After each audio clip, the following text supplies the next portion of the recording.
Hey everybody, and welcome back to Life with Lolo. It is time for our weekly recap of Love After Lockup. This is season 3, episode 24, and it was titled Criminal Behaviors. My bad, y'all. I completely did not know this came on Friday. Otherwise, I would have did this review already. But here we are, Sunday night, and I'm giving it to you. So my apologies for that. This episode was kind of alright. It really wasn't too exciting, but it hasn't really been that exciting in the last couple episodes or a few episodes since they brought back the OGs. I thought they was going to give us something, but they really didn't. But anyway, we'll get into that in a second. But before we get into that, if you are not subscribed to my channel, go ahead and hit that subscribe button, hit the notification bell to be notified when I drop new videos. And if you end up liking this review recap, go ahead and hit that thumbs up button at the end. All right, y'all. Who we gonna start with? Let's start with Lindsay and Scott, because I'm about sick of Lindsay. I'm about tired of her and her whole self-righteous ass. Like, it's the hypocrisy for me. Because you is a liar, but you calling this man a liar. Like, both y'all liars. So, we see her. It opens up where it left off, 2 weeks ago or whatever, where she was calling her mama because, remember, she had went through his stuff, found all this information, found old phones where he was sending like nudes, and the ladies were sending him nudes, and they was escorts and all this other stuff. So she found that. So we kind of picking up where we left off with that. The mama come over there to console her, but the mama ain't trying to like too much take the girl back, because she brought clothes over for Molly Grace, talking about these the clothes Molly left over at the house or whatever. So she like, all right, well, let's go upstairs to her room. It's hot as hell because it's in Texas. They in Texas, right? And it's hot, and she in the attic. Again, why they put that baby in the attic? Anyway, so they sitting there, and she like, the mama like, oh, this book came for you. And she was like, oh, see, this is the book that started it all. This is where I got the passage from. And he thought I was lying and yada, yada, yada.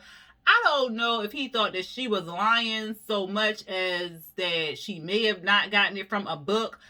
My thing was, why would you pick that particular passage to write from the book? Like, it was basically a manuscript of what you was going to do. That was like the blueprint. You took it from the book. Like, all the quotes that was in that book, or all the pages that was in that book, that's the one you wrote out. Like, that's suspicious either way. If it came from a book or it came off the top of your dome, like, it's suspicious. But she don't see it like that. So she want to throw the book at him, shove the book down his throat, all this other stuff. The mama like, well, because she was like, well, mom, it's crazy how I found all that stuff. And the mama like, this is crazy, but I got the truck. We could pack it up and roll out. Of course, she don't want to do that. So she like, well, let's get out of here because it's hot. Y'all can't even sit in there for 30 minutes to have a conversation, but you want that little girl to be living up there? Oh, okay. But anyway, they go down the stairs. The mama, she's struggling to get down the steps and stuff like that. They talking. And Lindsay is basically telling us how she introduced Molly Grace to him. Molly Grace got a new room, and she, a new house to live in, stability, stuff like that. And she don't want to take her out of that area, stuff or whatever. So I'm like, so basically you are using this man. You don't really want him. You want what he can provide for you. I mean, that's all fine and dandy, but don't make it seem like it's something else when it's not. Like, come on now, Lindsay. So she is talking to her mama, and then he sent her like this long text. And so she was like, all right, wait a minute, mama, because the producers was trying to talk to her. So she was like, wait a minute, don't come over here. So she reading the text. So then she shows us the text message. Basically, Scott was basically like, look, I don't want your friends coming over there. I'm not down with Tara Bell leaving her RV in the driveway. It's going to be a no for me or whatever. Because he probably is probably clicking, and whoever he talking to at that time is probably telling him like, look, something going on with old chick and whatever. And then he probably like the light bulb going off like, yeah, you might be right. So that's probably why he sent her that text message. So she is mad, okay? She get on the phone talking about, it ain't my fault you ain't got no friends. And if you want me to go off, I can go off and we can do this. And like, she is just aggressive, okay? She is mad. She cussing him out. Then she like, cause I can play dirty. You want to go toe for toe for me? Like, this ain't what you want. Like, you don't want none of this, cause I can go off on you. Like, you want to push me? I'm gonna push back. And he like, what, huh? What are you talking about? Like, we can have a conversation. We could talk and stuff. And he trying to backpedal and all this other stuff. And it's like, no, Scott, stay in your ground, because This her whole girlfriend. This ain't like a girlfriend, like, oh, this my friend. We've been friends from high school, yada, yada, yada, or kindergarten, whatever. Like, no, they is girlfriends. Okay, they up here getting it. Okay, they with the whole, they getting it. Okay, Scott, they is lesbian lovers. They is not just, oh, let's just go to the movies, girl. Oh, what's going on with your man, girl? Nothing, girl. What's going on with your girl? Like, ain't nothing like that. They is really like girlfriends. Scott. So no. And she up here acting like she all scot-free and stuff, like she ain't do nothing. Like, girl, come on. This man was talking to escorts and prostitutes or whoever while you was in jail. Maybe that was wrong if y'all was in a committed relationship. I don't know. Semantics. However, you out of jail. He not talking to nobody. You is talking to Terabelle. You was making out with Terabelle in the baby's bedroom that wasn't the baby's bedroom at the time. Like, come on with the hypocrisy, girl. If you don't go ahead, I'm so tired of her. But she want to go all ham and cheese and put that man laptop outside on the car in the rain, put his clothes outside in the rain. She put something else outside in the rain, and then she gonna take a picture of it, and then she gonna record herself saying that she put the stuff out there in the rain. I said, girl, if Scott was petty as you on parole, she on parole. If Scott was petty, he could have her locked back up because you is damaging property, and if it's over a certain amount, that's a felony and you could get locked up. That's a Class C misdemeanor or something like that. You could get locked up. It's either a felony or a Class C misdemeanor. Look, she can go back to jail. So and then you filming it. It's, girl, you stupid. Like, I'm so sick of her. Oh, that was pretty much it for her. I'm so over her. Amber and Puppy, child. Why is we watching them again? Somebody tell me. I mean, whatever. They in the car, they going back to her what's the child name? Puppy mama house and stuff, and they calling each other Pinky in the brain. Basically, Puppy went there, she saw her mama, her mama was overjoyed and stuff, crying and hugging her and stuff, and letting her know, like, look, what you need to do is stay out of trouble, stay out of jail, do not go back. I'm gonna behave, mama, I'm gonna behave, you know, all this stuff. So hopefully she do. But I don't know. I don't have high hopes for her. And I'm going to tell y'all in a second why I don't have high hopes for her. Then the mama tells us that it's going to be her third strike. So if she get locked up while she on these 20 years, 20 years,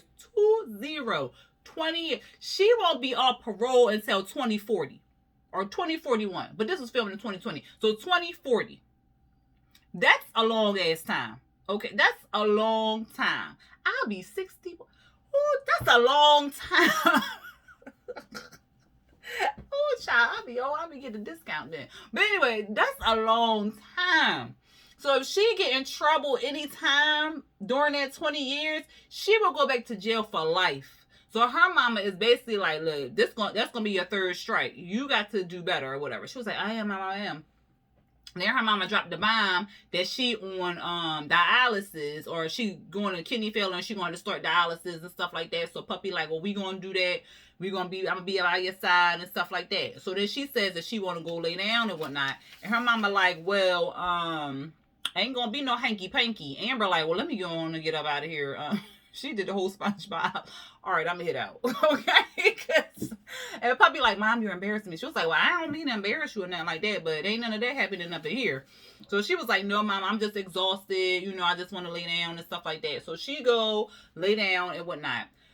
Amber all posed up on the bed like, come get me or whatever. And she, what Puppy do? Puppy just was like, girl, come on, let's lay down. So she wanted to know if she had sex with Vince on the bed. She was like, no, I sent him on his way and stuff. So Puppy was like, she want to smash. She was like, it would be nice to smash, but my mom, she being like a little, you know, a little blocker or whatever, a little pussy blocker.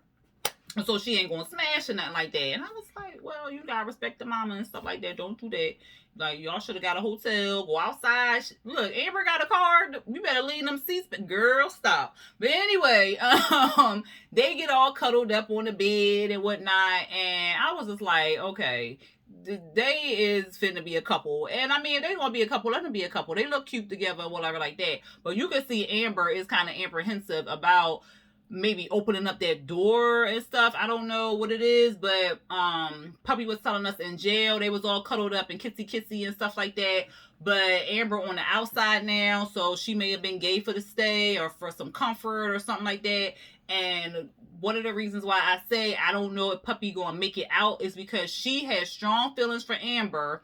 She is basically in love with Amber, and she wants Amber to want her the way she wants Amber. And I've got a feeling if Amber says no to Puppy or something like that, Puppy gonna do something to get in trouble, and then she gonna go back to jail. So that's gonna be a.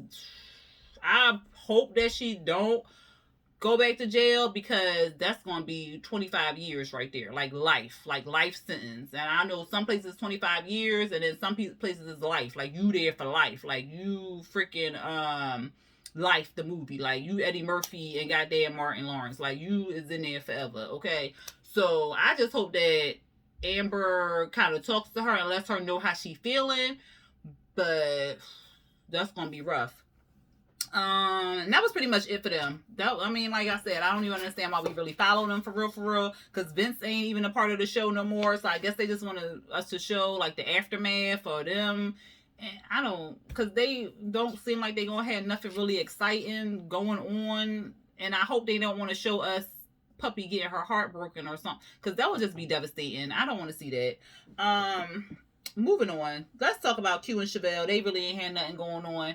Q calls Chevelle up because he wanted to talk to his honey bun, and she answers the phone while the baby girl coloring, and the baby girl like, is that daddy on the phone? No, it's not daddy, but let me go in here and talk on the phone real quick, okay? He like, well, why you ain't tell Maila that I was on the phone? Because she don't know what's going on, she don't know nothing, and she don't need to know you on the phone, what you want, why you calling me and stuff. And he like, because I miss my baby girl, I want to get back with you and stuff. She was like, well, look, is you still talking to old chick? He all silent. Q, do better. Like, he tells us he was talking to Chi-Town for a month or whatever, but you still talking to her. Why are you still talking to her? Why are you still leaving that door open? Let her know you got a girlfriend and you trying to work on your relationship. Why are you keeping that door open and that opportunity open? Like, girl, stop. I mean, not girl, stop. Q, stop. Like, you doing too much for me. And you got me taking Chevelle's side, and I don't really like her too much, because I don't know, but something about her. But Q need to get it together. But she like, look, I'm not. You still talking to her? Like, you need to do better. You not really showing me that you miss me and stuff like that. And he like, well, I'm gonna come to Kansas City. She like, well, I won't be in Kansas City. I'll be in somebody town. Brayson. And he was like, what you going out there? What you going out there for? You got somebody or whatever? And she like, why you worried about that? Don't worry about that. He like, well, you taking the baby, you don't need to worry about that. And so then she was like, look, I got to go, I got something else to do, because he was like, I miss you, I want to work on our relationship, we got to talk to get some resolution and stuff.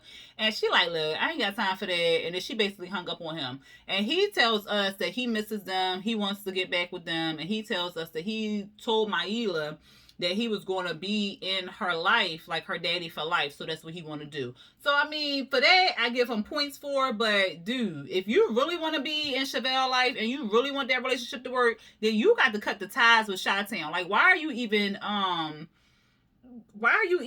giving that light? Like, why are you giving that life? Like, let that go. Like, what is she giving you? Come on now, yo.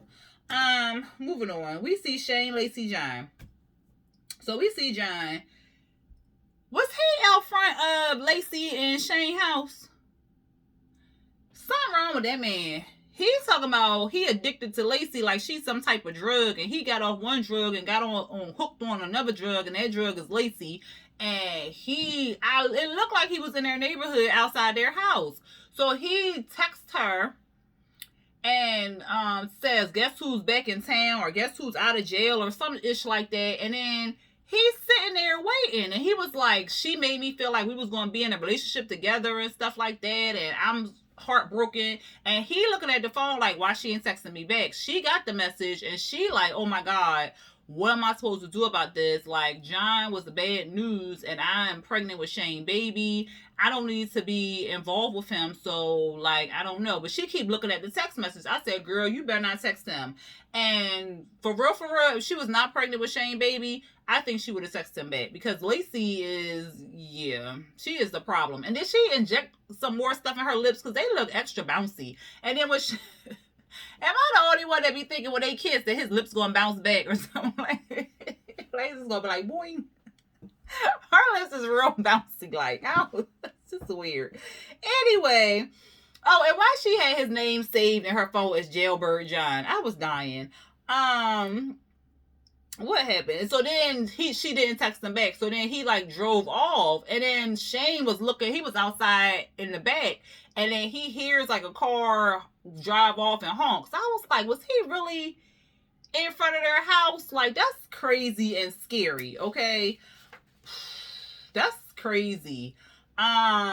Then we see like a little scene where they put like this childbirth stimulator on Shane, which basically shocking his belly to make it feel like contractions and stuff. And the kids was having too much fun pushing them buttons. I said, Lacey ain't ish. Got them kids pressing their buttons like that. And then lastly, we see the dad visiting, and she's talking to the dad. He helping her put together this bouncer and stuff. And she's telling him like, guess who texted me?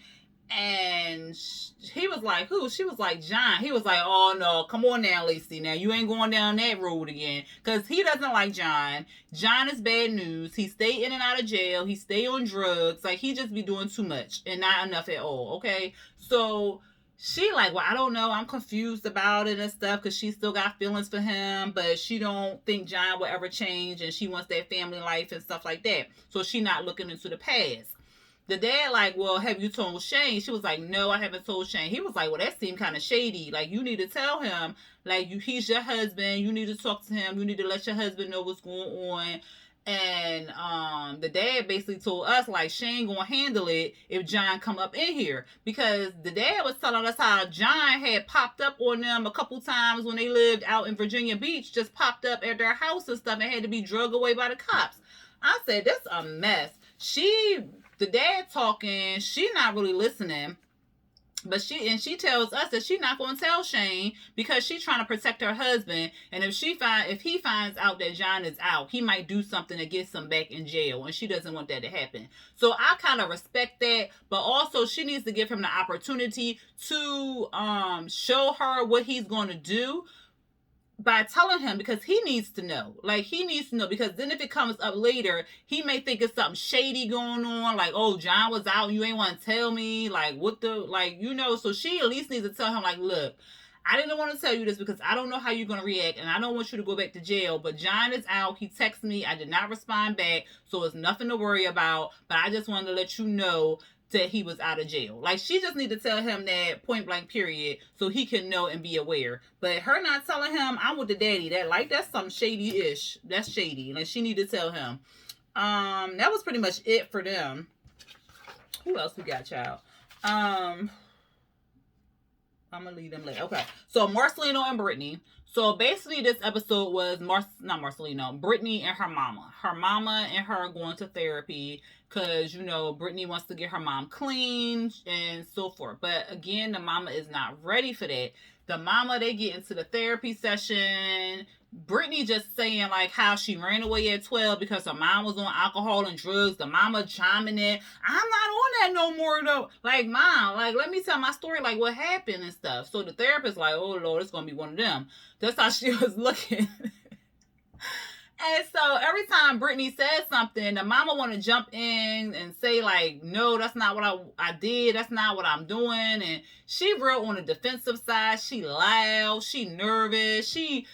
Oh, y'all just want to prosecute me. Like, she just, oh, woe is me, all victim-like and stuff. And then she got to leave out the smoke. And inside, Brittany talking to the therapist, she like, well, why can't I save her? And she like, because she doesn't want recovery. She loves you, but she does not want to be drug free. Like, she wants to be on this medication. She wants to have this pill. She wants this excuse that she needs these pills for her pain, and she may be in pain, but she is abusing the medication. Like, you're not taking it once every 8 hours. You're taking 5 or 6 every 8 hours, and I don't understand how people do that. I take one little pill, and I be like, no, I'm good. I don't even take no more. Like, but her mama taking like 5, 6, an abundance, buying it off the street. Like, that's abuse, but her mom is in such denial, she doesn't see that. And until she realizes that she has a problem, she's not going to fix herself. And so the therapist was basically like, I see that you want your mom in your life. You are going to have to set some boundaries with your mama and expect that this is her. This is how she is, and just set boundaries and stuff. Or you could just walk away. And so Brittany, she looking all sad and stuff because she wants her mom in her life. She wants to save her mom. She wants her mom to be drug free like she is. But your mom is not you. Y'all are two different people. And you didn't get clean until you was ready to get clean. So it's going to be the same thing with her. Until she is ready to be clean, she not going to get clean. And Brittany tells us that she wants her mom in her life, but she knows that she may have to kind of set those hard boundaries and stuff like that. Because Marcelino basically, like, she cannot come in the house around my children with her doing these drugs. And I don't blame them. The mom came back in, and the therapist is telling her to get closer to Brittany and stuff. And she was like, well, I don't think she wants to. And she was like, Mom, that's all I want. I want you to show me love. I want you to show me that you appreciate me. I want my mom in my life. And so the mom started crying and stuff like that and hugging Brittany. And and Brittany was like, I think she loves me in her own special way, but like, she just don't know how to show it. Like, and that's what I need. I need her to show me that she loves me. And until then, she not really going, like, she gotta get off them drugs. And until she get out of denial, she ain't gonna go off them drugs. And that was pretty much it for Brittany and Marcelino and her mama. Because that's like their scenes is basically the mama, so it should be just Brittany and her mama, no longer Marcelino. And then last but not least, we see Shawn and Destiny. Not so much Destiny this episode, basically Shawn and Kelly. So we see Shawn, it's the day before court or whatever. And he like, this had just cost me a lot of money, you know, because like I'm living paycheck to paycheck now, and like I just don't want to go into my 401k anymore, and I gotta get to Destiny because like court is in a day, and I got this $50,000 on the line, and if I don't do this, I'm just gonna be broke. Like, I'm broke because of her. I'm like, you's an idiot. Like, you's an idiot. You living paycheck to paycheck for some girl, boy, ooh, child. So he calls Kelly up, and he wants to meet Kelly. She like, what you want to meet me for? He like, look, we just need to sit down and talk and stuff. So he sits down with Kelly. And child, Kelly in that red wig or hair. Is that her hair? Because that's, I don't like it on her. But anyway, he sit down and telling her, he like, you know, like, I just want to sit down with you and stuff because I got to go out to California because Destiny, she's like, took all her stuff. She like packed all her stuff up and she gone. She left. What? I mean, yeah, like she took all her stuff, like all her stuff. Yeah, like all of it. Like, you know, but I gotta go find her and stuff like that because like all it was like $50,000 on the line, and you know, and like I love her, and I just want to find out and make sure that she goes to court and stuff. And I have to go there and stuff. Like, you are stupid. Like, why are you going to? She is conning you. So, Kelly basically been saying everything we've been saying to Shawn. Because at first she was trying not to laugh at him, but every time he kept talking, she kept like, so you gonna go find her? You gonna make the relationship? Like, she is crazy. She was me. Because I'd have been doing that the whole time. Like, you was a fool. So she tells him, like, she is conning you. She is playing you. Why are you chasing her? Let her go. Let her go back to jail and stuff. He was like, well, she got a court case. She could be facing 7 years and stuff. She was like, good. Let her be there. He was like, no, I got to make sure she go to court. Otherwise, I'm going to lose $50,000. So she was like, well, what is you telling me for? Like, why are you telling me? He was like, okay. So, like, I don't have any more money and stuff like that. And I need, like, some money from you. It's the audacity for me. So He like, look, I'm serious, because I don't have any money, so I need like $1,000 from you or whatever like that, because if I don't get this, it's gonna be money from the kids. So at first she was like, no, no, no, and then when he said the kids, then she was like, this. So she was just like, all right, whatever. I give you this $1,000, but I want 2,000 back, because this is ridiculous. And once you figure this out, don't come at me no more for this. You need to handle this. Take care of this. Get rid of her. Yada yada yada. He was like, okay, I got it. Thank you. So she sat there and cashed out him $1,000, and she was saying that the reason why she did it is because maybe she wanted him to see that it's failing or it's not going anywhere or whatever. So that's probably why she did it. And she said that her family cannot take this loss from this money, because if he got to pay $50,000, that's a big chunk out of their money for the kids and for her as well, I guess. I don't know, child. But that was pretty much it for them. I was cracking up though when she was trying not to laugh in his face and was just like, you is stupid. That part made me laugh. Anyway, y'all, that was the episode. Y'all let me know. I told y'all it really wasn't a lot popping in the episode, but y'all let me know what y'all felt about this episode down there in them comments. If y'all like this review recap, go ahead and hit that thumbs up button. If you are not subscribed to my channel, but you are watching my reviews and recaps, go ahead and hit that subscribe button and the notification bell to be notified when I drop new videos. All right, y'all. Until next time, peace.